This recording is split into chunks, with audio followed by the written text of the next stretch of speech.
Hello friends, welcome to my channel. I am going to read an editorial, a health check for the new GST healthcare reforms by Mr. Ankur Mutreza and Neeraj Jain. India's recently announced Goods and Services Tax (GST) reforms mark a turning point in the journey towards achieving universal health coverage. This overhaul of healthcare taxation signals a strong push to make medical care more affordable and accessible for millions, especially those struggling with high costs of treatment or health products. Sectoral changes.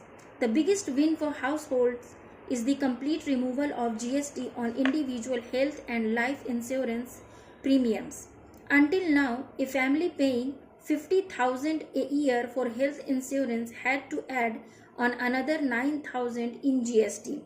From September 2025, that extra burden disappears, making insurance 18% cheaper. The reform covers all types of individual life insurance, term, unit, linked insurance plan ULIP, and endowment, as well as health insurance plans such as family floaters and senior citizen policies. Even reinsurance is included, so the entire chain benefits.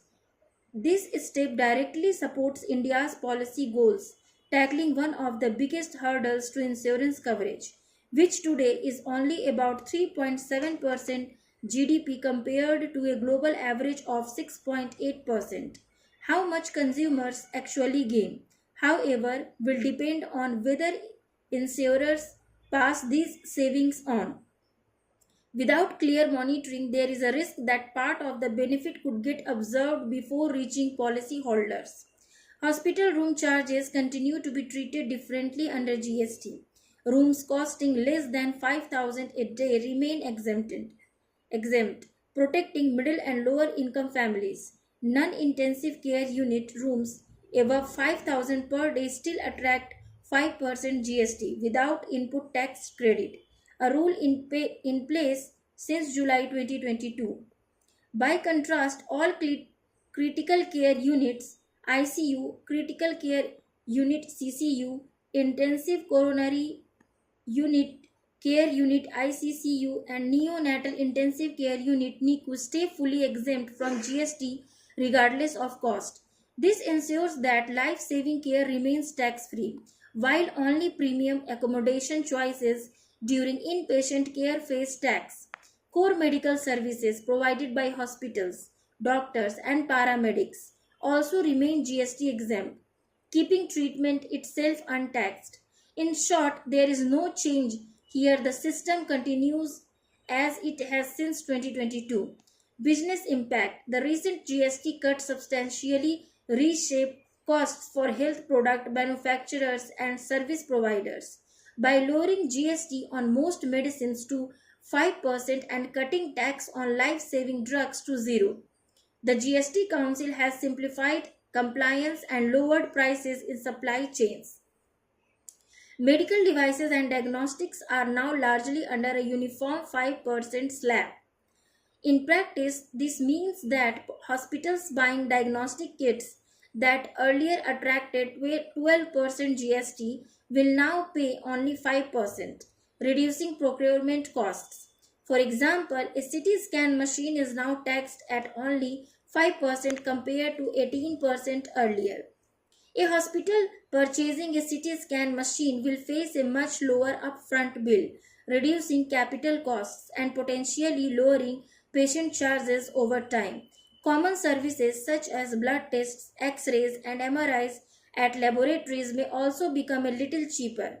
While laboratories themselves remain GST exempt on services, their inputs, kits, reagents, and equipment are now taxed less. If laboratory pass on the savings, patients should see reductions in routine test prices. Pharmacies and small clinics gain from simpler tax structures and sharper price competitiveness. Manufacturers and distributors will need to adjust pricing and contracts, while hospitals and labs can negotiate better terms with insurers and corporate clients. The reforms do not stop at treatment, they also push preventive health. GST on gymnasiums, fitness centers, yoga studios, salons, barbers, and wellness services is down from 18% to 5%.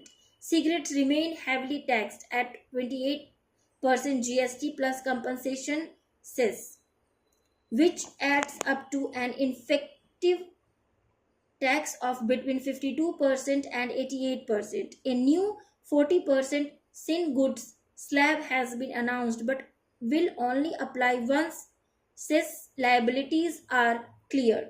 Sugary drinks, whether aerated, sweetened, or flavored, have been moved to the new 40% slab, up from 28% plus cess, placing all such beverages in the highest tax bracket to discourage consumption and generate revenue for public health. For everyday households, healthier living becomes a little easier. Personal care items such as hair oil, soap bars, shampoos, toothpaste, toothbrushes, talcum powder, face powder, shaving cream, and aftershave now fall to 5% GST from the earlier 12% to 18%. A 100 rupees shampoo bottle that earlier cost 112 to 118 with GST will now cost only 105 rupees.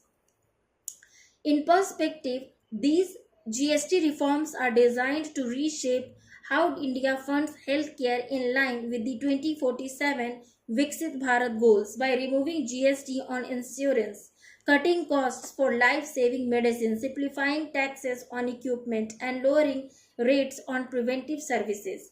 The government has built a framework that supports the entire healthcare chain. The true test of success will not be in higher revenue collections, but in how many more treatments people can access, whether preventive and wellness services become routine, how far consumer trust in healthcare grows, whether misuse of antibiotics and Schedule H drugs is curbed, and most importantly, how many lives are saved. Thank you for listening.